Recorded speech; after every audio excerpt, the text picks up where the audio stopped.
Okay, so To the Top is next up, and I must say, I surprised myself with how I feel about this game.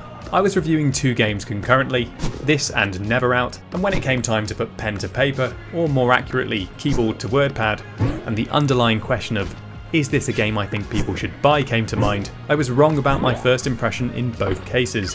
In the case of Never Out, I came to write my review thinking that I'd recommend it, and ended up pretty much doing the opposite.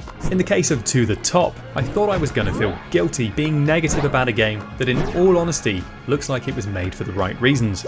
To the Top is, as the name would suggest, a game about climbing, but not in a measured, realistic way like The Climb, much more in a sort of futuristic, Mirror's Edge meets Robo Recall, with an almost 90s gaming inspired, childlike visual optimism. Your goal is to climb through a bunch of different levels, in a way I believe the devs likened to Counter-Strike surfing, and earn medals by beating specific times. There's also a medal for each level for getting all the collectibles, and a medal associated with a hidden pathway. It tells you, straight off the bat, that you'll go where you look. Further and faster, use the leap. Grab on with both hands.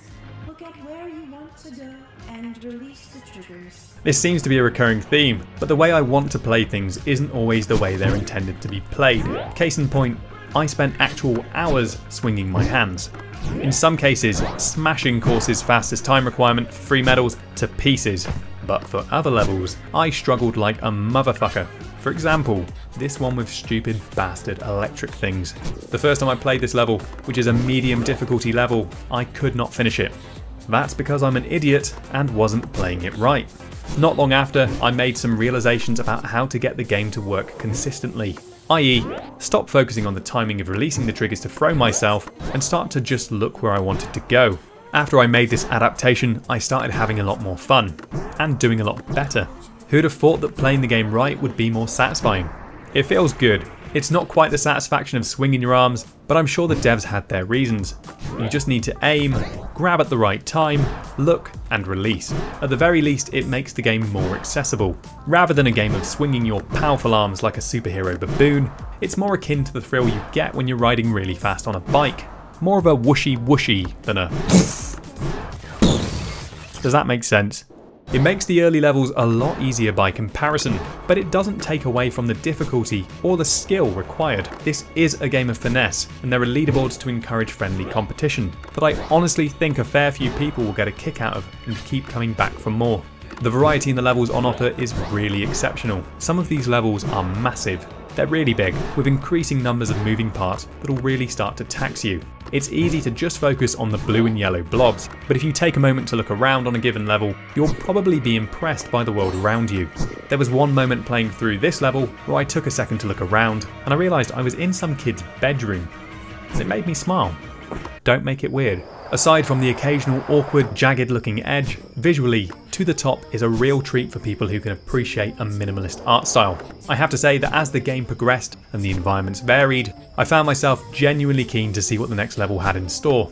This game sort of has its roots in bouldering, which has actually been a fairly big hobby of mine at times. Anyone who's into bouldering is probably aware that it's kind of a hippie scene. Climbing centres typically have music playing, and this game definitely reminded me of my time bouldering, with a small but very pleasant selection of artists, apparently local to Austin, Texas, which is where the devs are from, and is a known hipster destination. So you'll get a choice of songs from the likes of Capiac, Mirror Mask, Night Drive, Sloom, Sip Sip, seriously, and apparently special guests Future Island. I've got to say that my favourite tune had to be Easy to Lie by Night Drive.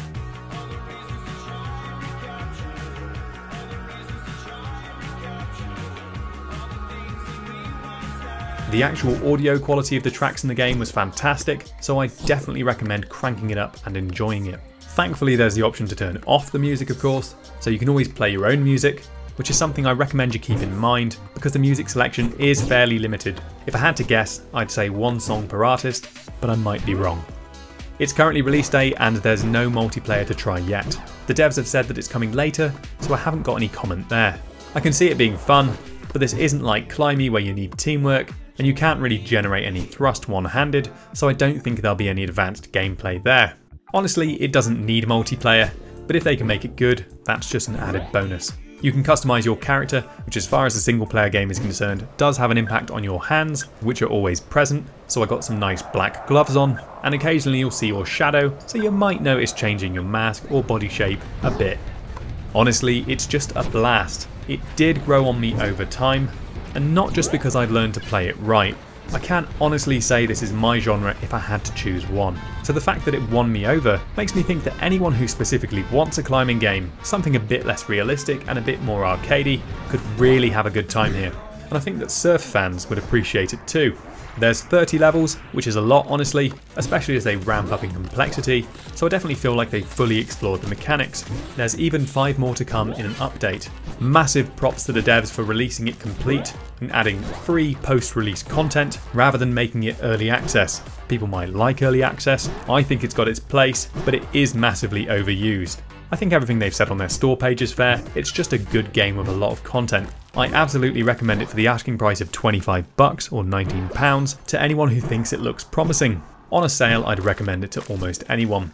If I had to think up some gripes, I'd say that the level unlock requirements can be a bit tedious. As I neared unlocking the hard mode levels, I was faced with either going for speedier medals on levels I didn't really like that much, or going for the collectibles. I don't know why, but the collectibles really didn't appeal to me too much. I liked it when they were integrated into a linear path, so that if you were skillful you could grab them on the way, but some required you to go off in different directions, and I just wanted to finish the levels in a more quick, fluid way.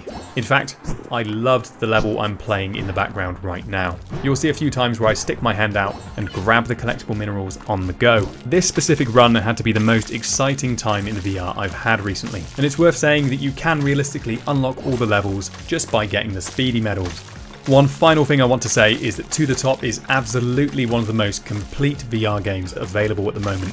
It uses the touch controllers to great effect, and at no point did I feel like the gameplay, the quality, the length, or really anything was negatively impacted by the fact that this is a relatively early VR title, which is still a really rare thing to see, and that's why I have to recommend To The Top.